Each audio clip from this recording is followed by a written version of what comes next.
Hello， 大家好，欢迎收看今天的大哈沟中文频道，我是 Sam 群胜。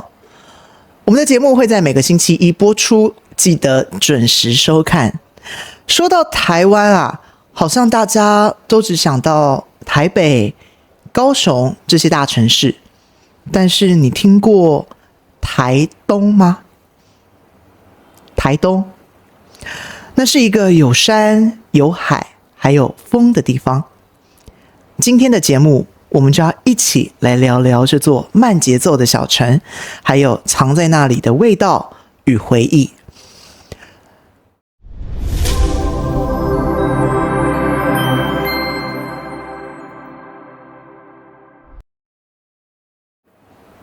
我们今天邀请到台东女神来到节目，欢迎 Joy。嗨，大家好，我是 Joy。欢迎台东女神。不是，台东人，台东人。好，台东人。你从小出生在台湾，出生在台湾的台东。对，就是小时候出生和长大都在台东。然后现在呢？现在你要不要跟观众朋友们简短介绍一下你？大家好，我是 Joy， 就是我在台东出生和长大，然后现在工作在越南。OK， 好。你觉得台东是一个怎么样的城市？台东吗？就是一个我们小时候就很常自己开玩笑，台东就是好山好水，好无聊。对，每个人都知道。对，所以你那时候有觉得很无聊吗？小时候是觉得很无聊，可是长大到国外或是像大学到外县市之后，就还蛮常怀念台东的。对。台东在台湾的东部，那东部就是有很多自然景观的地方。对，就是有，因为它面临太平洋，再加上台湾的山，对，山都在台东花莲那边。和其他台湾的地方相比，你觉得台东最特别、最让你有感觉的是什么？最特别，我觉得应该是台东，就是蛮多族群的。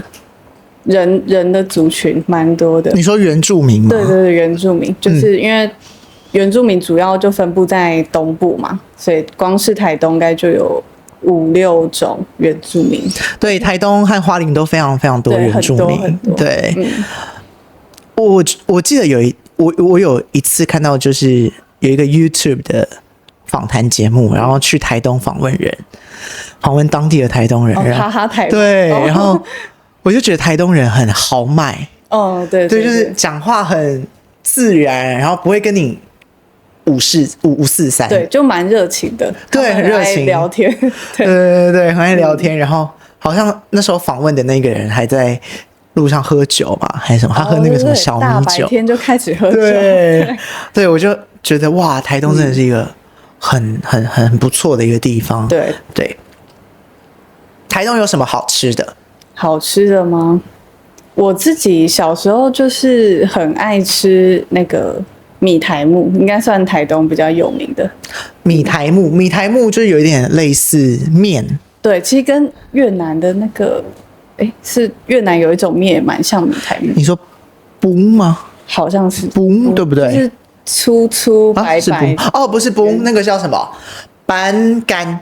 对，那个叫斑干，蛮像的。对，很常跟蟹肉还是番茄一起煮的那个。你说蟹味的那个，对，那个我也不知道那个中文怎么说，可是那个越南也叫做斑干。对，越南很常见的那个小吃。好，我们现在就把它命名为越式米苔目。好，可以这样命名。对，可以，因为真的吃起来蛮像的。好，从现在开始，斑干就是越式米苔目。好，那真的蛮像的。对不对？口感也很像。对。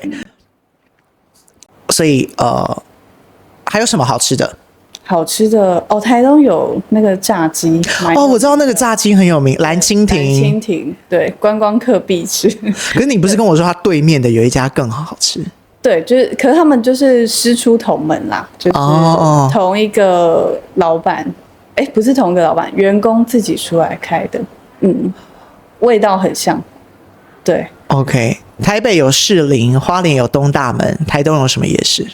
就正气路夜市，听起来名字怎么感觉很普通气势输了一点？对，因为夜市没那么大，也没那么多摊，对，因为台东人也比较少一点。对，在台东市区吗？在台东市。哦，OK，所以台东市区该有的都有。基本上该有的都有，就除了百货公司那种真的很大间的店没有。为什么那时候你没有读台东大学？就是想要离开父母的监控。对对，而且因为小时候长大都在台东，所以想要去外县市看看。台东大学很大，然后也很漂亮。对，然后蛮漂亮的。图书馆不是蛮有名的吗？对，它有一个很有名的图书馆。对 ，OK。你觉得越南料理和台湾料理最大的不同是什么？我觉得越南料理就是它生菜很多，对，几乎好像每一道对都是生菜。对，台湾相对真的少，很少。对，台湾都是炒的，对，比较然后多，就是比较重口味。对。所以越南人的好像体脂肪蛮低的，对，越南人都很苗条，很瘦，对，身材好。你在越南的时候有没有向你的越南朋友介绍过台东的料理？哦，有，他们反应怎么样？就是他们也是觉得很像，我又忘记他名字了。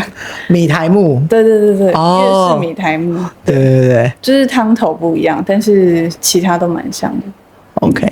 台东的海鲜有名吗？台东因为我家离海鲜的那个富冈渔港那边比较远，所以比较没有接触到。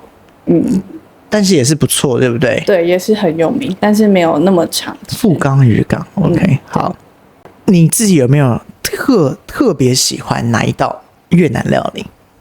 越南料理就是你一吃就爱上了。虎丢，好丢，干的还是汤的？干的超好吃。对，因为我第一次吃是在这边，然后回台湾台湾的粤式料理店也没有对，粤式料理店没看过。对，台湾的粤式料理店几乎卖的都是河粉、春卷、炸春卷、排骨饭，但是很少看到那个好丢。对。如果有机会带越南朋友到台东玩，你最想先带他们去什么地方？可能吃蓝蜻蜓吧，吃那个蓝蜻蜓炸鸡。对，因为我觉得那个味道是很少见的。它跟一般炸鸡有什么不同？就是它有自己的香味，不知道怎么讲。好，对，下次带到摄影棚里面。好，OK， 好，你说到做到哦。好，但是带回来可能会冷掉咯。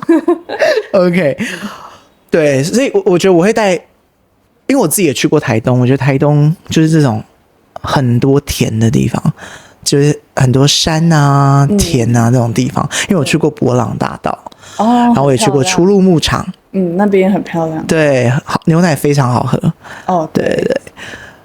那除了这两个，就是景点，对，就是可能还有其他我忘记了一些也蛮有名的地方啦。有一个比较少观光客去，但在地人是什么？就是那个森林公园，在台东市。很少人知道吗？比较少人会特别去那里，但我很喜欢森林公园。OK，因为它就是一片森林，但是它有步道。然后你可以去看湖泊或是赏鸟之类的，对，甚至我们小时候会在湖里游泳，对，但现在比较少了啦。你愿意以后回到台东工作吗？可能老一点的话，年纪大一点的话 ，OK，会想要回到台东。对，但现在这个年纪还比较没有这个想法。你会鼓励年轻人留在台东吗？就假如是有，好像不建议，想不出来。对，但我蛮多朋友。你确定这一集是要推荐台东吗？那我蛮多朋友都在外县市发展，对，可是有可能10年后大家都回台东，也不一定对，所以我现在不能把话说死。但我的问题是，年轻人愿意留在台东吗？年轻人我鼓励他们去外面多看看，可是就是因为你去到外面看看，你就是更懂台东的好。对，那种淳朴。对，就是我真的是到外地后才很怀念台东，不然小时候都一直想要跑出去。可以怎么去台东呢？怎么从台北或高雄去？我找外国朋友要去台东的话，他们应该都是飞桃园机场或高雄机场，然后再搭火车。搭火车，对不对？也有客运吧？我记得没有，但是没有客运。OK， 对。台北可以搭飞机。可以搭国内机场，对不对 ？OK， 对。好，家乡的味道有的时候不是一盘菜，而是一种想念。无论你现在身在越南、台湾，或是世界的某个角落，都别忘了那个让你一想到就微笑的地方。下次也许换你来告诉我们你的家乡故事。也许今天的台东让你觉得印象深刻，可是我告诉你，我们旅行就是去别人住腻的地方旅游过一轮，所以没关系，每个地方都值得留念。感谢您收看今天的大哈狗中文频道，我是 Sam， 谢谢台东女神 Joy， 我们下次再见，谢谢大家。拜拜。